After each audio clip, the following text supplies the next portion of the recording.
So hey guys what is up, स्वागत है आप सभी का मेरे यूट्यूब चैनल में। तो आज मैं लेकर आया हूँ काफ़ी नई वीडियो।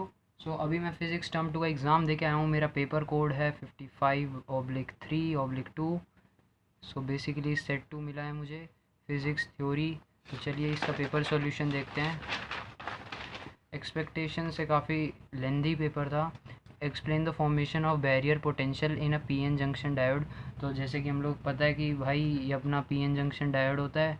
तो जैसे ही हम लोग इलेक्ट्रिसिटी से कंडक्ट करते हैं, ये अपना पी है, ये एन है, तो होल्स धीरे धीरे यहाँ मूव शुरू होने होते हैं। मतलब यहाँ पॉजिटिव चार्ज, यहाँ नेगेटिव चार्ज इलेक्ट्रॉन्स का।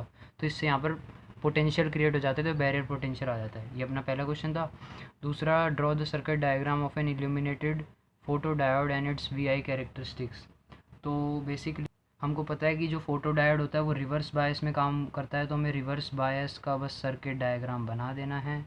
ये नेगेटिव, ये पॉजिटिव, इसके यहाँ पर पी एन इससे कनेक्ट हो गया, ये रिवर्स बायस में कनेक्ट हो गया। तो ये डिटेक्ट कैसे करता है लाइट इंटेंसिटी को, कि जो माइनॉरिटी चार्ज कैरियर्स होते हैं जब वो फ्लो करते हैं तो रिवर्स बायस में करंट डिटेक्ट हो जाता है। ये हमारा सेकंड क्वेश्चन हो गया। फिर उसके बाद आइसोटोप्स एंड आइसोबार्स में डिफरेंस पता है हम लोगों को। आइसोबार जो हाइड्रोजन वाले होते हैं, ड्यूटीरियम और ट्रिटियम, और आइसोटोप्स हो गए हमारे पास जो आर्गन हो गया और पोटेशियम वाले कैल्शियम, वो सब। और इसके अलावा टू न्यूक्लियाई हैविंग डिफरेंट, ये मैंने छोड़ दिया था गाइस, मैंने ये वाला क्वेश्चन करा था, क्या ही करें अब। तो name the factors on which electron emission. तो एक तो उसकी थ्रेशोल्ड फ्रीक्वेंसी पे डिपेंड करता है, जो हम लोग फोटोन पार्टिकल स्ट्राइक कर रहे हैं तो फोटोन की एनर्जी पे डिपेंड करता है, और कि जो उसका वर्क फंक्शन है वो कितना है। और define the term threshold frequency, ये वो फ्रीक्वेंसी है minimum energy of photon particle जो होती है, जिससे कि इलेक्ट्रॉन हम एमिट करा सकते हैं, किससे, जो हमारा मेटल सरफेस होता है उससे। तो ये भी हमारा क्वेश्चन हो गया। फिर इसके बाद ये वाला क्वेश्चन है, calculate the frequency of a photon. तो हमको पता है कि एनर्जी क्या होती है, एनर्जी होती है एच म्यू। तो फिर बेसिकली म्यू की वैल्यू निकालनी है, एच की वैल्यू हम लोग को पता होता है, इसके पेपर की स्टार्टिंग में भी दे रखी है। तो इससे हमारे पास जो वैल्यू आएगी, मतलब इस वैल्यू को इलेक्ट्रॉन से डिवाइड कर देना तो हमारे पास फ्रीक्वेंसी आ जाएगी। नहीं नहीं नहीं, ये तो सेकंड पार्ट का हो गया। इलेक्ट्रॉन हमें एनर्जी निकालनी है, तो हम लोग एनर्जी के लिए क्या करेंगे, हमको ये एनर्जी दे रखी है, एच से डिवाइड कर देंगे तो 0.9 समथिंग कुछ आ जाएगा, इंटू 10⁻15 ऐसा कुछ आएगा। फिर इसको हम लोग डिवाइड करेंगे इलेक्ट्रॉन से, तो हमारे पास इलेक्ट्रॉन वोल्ट में आंसर आ जाएगा। तो 4 पॉइंट समथिंग आएगा, उसको इससे माइनस करेंगे तो यस, इसका आंसर हो जाएगा कि हाँ फोटो एमिशन होगा इलेक्ट्रॉन का, और maximum kinetic energy 1.92 electron volt आ जाएगी। उसके अलावा हमारे पास यहाँ पर वेवलेंथ दे रखी है 600 नैनोमीटर। में आंसर बता देता हूँ इसका, 404 नैनोमीटर आया है। फ्रीक्वेंसी हमारे पास सेम रहती है। स्पीड क्या होगी, हमारे पास म्यू दे रखा है 1.33, स्पीड ऑफ लाइट 3 × 10⁸ और ये रहा हमारे पास वी। तो हमको वी निकालना है, 1.33 से डिवाइड कर देंगे इसको, तो हमारे पास आंसर आ जाएगा 2 पॉइंट समथिंग आएगा। और उसके अलावा ईएम वेव्स का, इसका आंसर इंफ्रारेड आ जाएगा। ये हमारे नहीं, इसका ये माइक्रोवेव, ये हमारे पास आ जाएगी यूवी रेज, और ये आ जाएगी हमारे पास इंफ्रारेड। इसके सोर्स तो हम बता ही सकते हैं। State two condition for two lights to be coherent.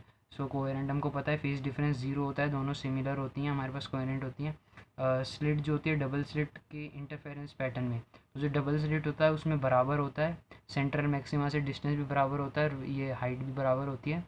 और जो सिंगल स्लिट वाला होता है उसमें सेंट्रल मैक्सिमम बहुत ज़्यादा होता है और बाद में छोटा होता जाता है, जस्ट लाइक जो अपने दोस्तों को दिखाता है आपको, वही वाला जाता है सिंगल स्लिट में।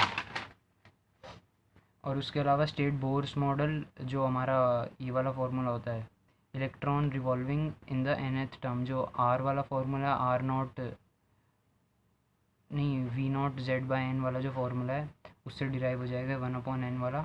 State the postulates electron stability in the hydrogen atom, ये हम लोग कर चुके हैं। और energy band diagram, energy band diagram पता है हमको कि एनर्जी गैप नहीं होता, ये अपना कंडक्शन बैंड, ये वैलेंस बैंड कंडक्टर्स में, सेमीकंडक्टर में थोड़ा ज़्यादा होता है, इंसुलेटर में सबसे ज़्यादा गैप होता है 0.5 उससे भी ज़्यादा। और उसके अलावा electrical conductivity of semiconductor affected with the rise in its temperature.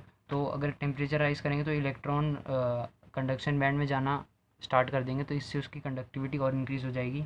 और नैनो बीम ऑफ लाइट जिसकी 4.1 मेगा इलेक्ट्रॉन वोल्ट है, तो स्पीड क्या होगी, स्पीड का फॉर्मूला पता है हमको, v = v0 z अपॉन में n, अपने को z दे रखा है 82, n हो जाएगा 7th ऑर्बिटल में आएगा।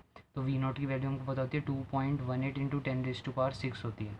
उससे निकल जाएगा। डिस्टेंस ऑफ क्लोजेस्ट अप्रोच हमारे पास होता है कि 2 times ZE² upon kinetic energy वाला जो फॉर्मूला था उसको पुट करके हमारे पास क्लोजेस्ट अप्रोच की वैल्यू आ जाएगी।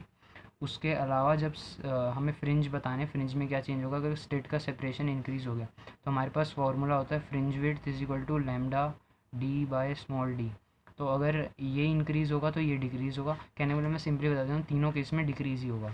और उसके अलावा नेसेसरी कंडीशन फॉर TIR, जो एंगल ऑफ इंसिडेंस है ग्रेटर देन क्रिटिकल एंगल, और डेंसर से रेयर में लाइट जानी चाहिए। उसके अलावा इसका पाथ ये होगा कि लाइट यहाँ से जाएगी और यहाँ से निकल के ऐसे निकल जाएगी, है ना, ये इसका पाथ हो जाएगा।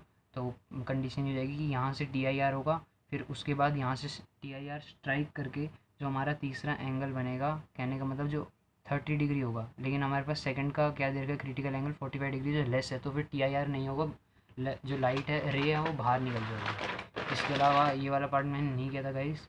और यहाँ पर मैं आपको 12th के आंसर बता देता हूँ सीधा। इसका B होगा, इसका D होगा, थर्ड वाले पार्ट का भी D होगा, इसका भी D होगा और इसका C होगा।